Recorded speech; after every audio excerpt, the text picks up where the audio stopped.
You got to be able, if you have any compassion in your heart, to try to understand where the hell people are coming from and why they might be the way they are. But the problem is right now, everyone's being funneled, pushed into echo chambers. I blame social media for that. And radicalizing these very extreme positions that we can't come to the table, like me and you, a Christian and a Muslim, and sit down and find the common ground. What is the common ground between Christians and Muslims? Let's start there.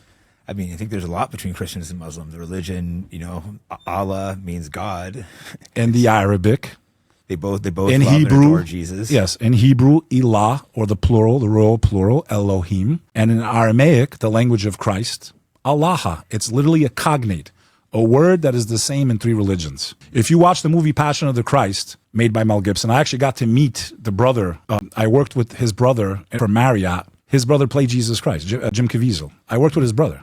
I actually got to meet the guy that played Jesus in the movie. In that movie, you'll even hear Jesus Christ in Aramaic saying, Bida koshta, bi Allah. Literally the same word. But since 9/11, the amount of galvanization, which in my opinion has been to alienate, to create Islamophobia, to create hatred towards Arabs, which by the way are only 19% of Muslims. Only 19% of Muslims are Arabic. That's interesting because in America they act like it's all Arabs and 19%. Because I guess there's Africans, there's the Russian ones. Asians are one of the biggest groups. Yeah, Indians, Indonesians, Pakistanis, Bangladeshis. Indonesia is the most densely populated Muslim country on earth. What army? Yeah, they make it sound like it's all Arabs in America. That's so interesting. 19%. That's insane. What has my message been since day one? I understand sometimes my words get taken out of context. I know you know that also. Oh, yeah. They'll put a clip that makes you look like you hate a certain people or you hate a whole group of people. So just my background in a few seconds. I'm an Albanian American. My grandmother's two brothers were hung by the SS in northern Albania. My two great uncles, 16 and 18 years old, were hung off trees during World War II by the SS, the Nazis, because first Albania was under Mussolini, the fascists, then the Germans took control of Albania. What is Albania famous for during World War II? A country, and I'm very proud of my people. Albanians, first of all, are the most pro-American people on earth. There's not a single people more pro-American than the Albanians. Really? We have streets named after U.S. presidents. We have statues after our presidents. The highway in Kosovo, which many Albanians consider a piece of northern Albania, it was a part of Albania that we say was absorbed into Yugoslavia after the fall of the Ottoman Empire. It's named Bo Biden Highway, not because Albanians necessarily over there understand the complexities of politics and right or left. It's done to show respect to this country that saved us from extermination. When the Ottoman Empire collapsed, Albania lost 70% of its territory. We would have been wiped out like the Kurds and been a people with no home. But Woodrow Wilson stopped that.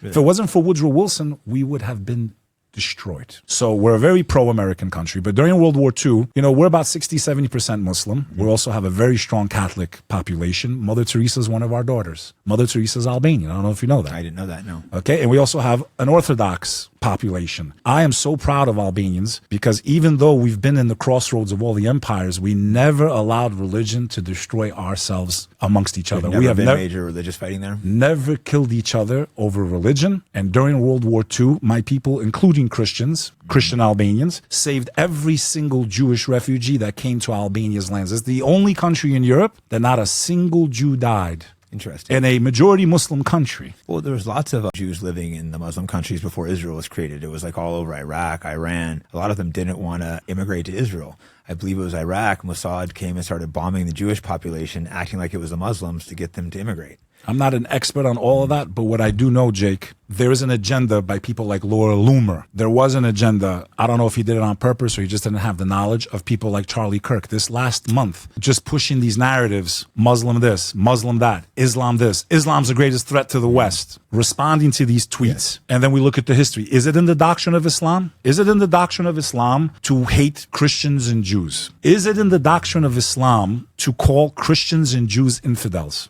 The answer is no. They quote the media, so start asking who controls the media and why they might push this narrative. They have led us to believe since this day, 24 years ago, on 9/11, that Muslims want to wipe out Christians and Jews. And we consider them infidels. And kill the non-believers wherever you find them. And they use verses completely out of context. What does Islam say about Christians and Jews? They are called people of the book. Those who received revelation before the final. Muslims believe the Torah is the Old Testament, the book of Moses, the Psalms of David, and then the gospel of Jesus Christ. And then we believe the Quran is the final testament of God. That's what we believe.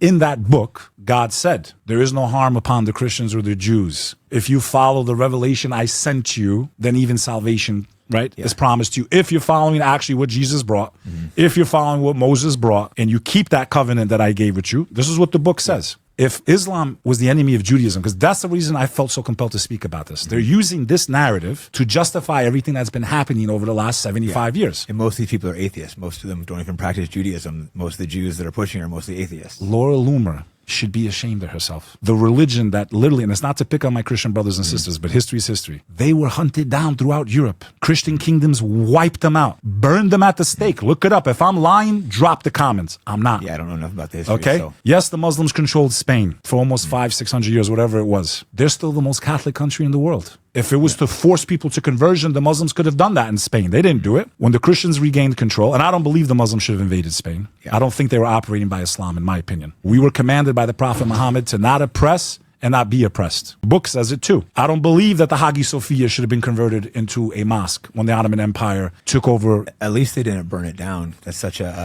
beautiful. Still, I don't think they should have converted it into a mosque. I agree with you. Because if they didn't, guess what? The head of orthodoxy today would still be in Muslim lands. But that is such a beautiful blue mosque right by it. You go to those two buildings, I remember. And you get a hair transplant real quick too. I'll go do that next time. You got to take Turkish hairlines, bro. Get my hair back. Turkish hairlines, bro. I remember walking into those same buildings in the same day, and you're like, wow, man, they built these buildings for God.